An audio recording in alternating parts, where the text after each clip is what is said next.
Yeah, so it's the Gaffin, it's the Vos trajectory. So Gaffin views himself as building on Vos, Right. and you know the article by Vos, the see if I can get it right, the Pauline wait, the eschatological aspect of the Pauline conception of the Spirit. Is that Yeah, right? I think Yeah, so. That's how I remember it. that's such a great article, such a helpful and really programmatic essay. And I haven't asked Dr. Gaffin, but I presume that's one of the essays that probably gave a lot of wind to his arguments in particular. And so Dr. Gaffin is arguing that to understand Paul's theology, of course, justification is important, but you have to look at the resurrection of Christ, the new creation, the turning of the ages, all of that is sort of wrapped up in there.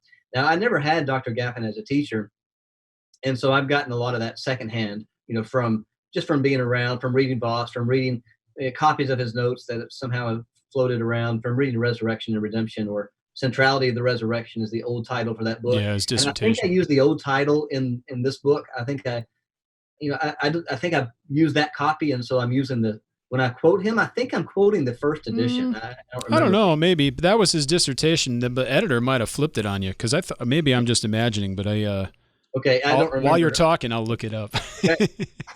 So what you have with Dr. Gaffin's work is really looking at Paul's theology of the resurrection, building on that foundation of Voss.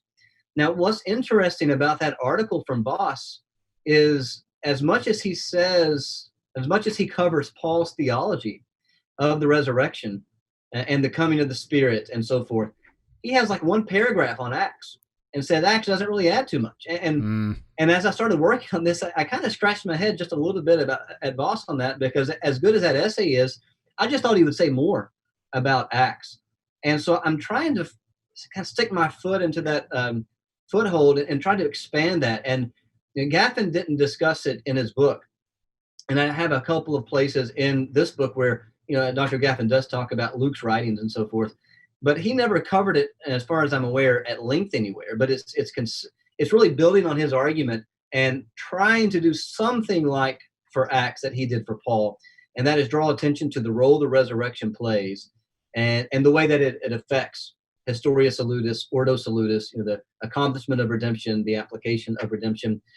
And I'm certainly drawing on the precedent of Voss and Gaffin in many ways, even though Voss doesn't do a whole lot with Acts. I'm hoping that that it's consistent with what he talks about in that article and elsewhere, and that he would give it his thumbs up if he were to read it. Oh, sure. It's building on that and trying to say what is new about the resurrection. What does Luke add in this second volume to Christology, to our understanding of resurrection and its implications?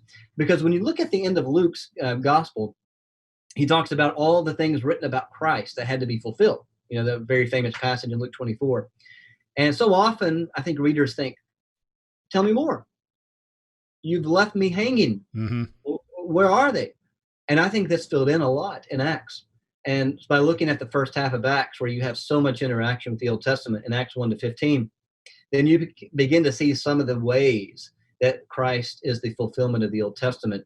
And when you look at those speeches, what I'm arguing here is typically in almost every case, in these major speeches, the key turning point, the key logical point is the resurrection. Right. And now they move to exhortation, and you could say that's the main point, perhaps. But the logical turning point, like in Acts 13:30, it is the resurrection of Christ. Though he was dead, though you crucified him, yet he is now risen. And because he is risen and, of course, ascended into heaven, he has poured out his Spirit, and now he calls all men everywhere to repent, for example, Acts 17. And so I'm trying to bring together this eschatology, the Christology, the apostolic preaching, and look at the role the resurrection played for the apostles, often through their preaching, and then the way that this changes some things and some things don't change even in spite of it.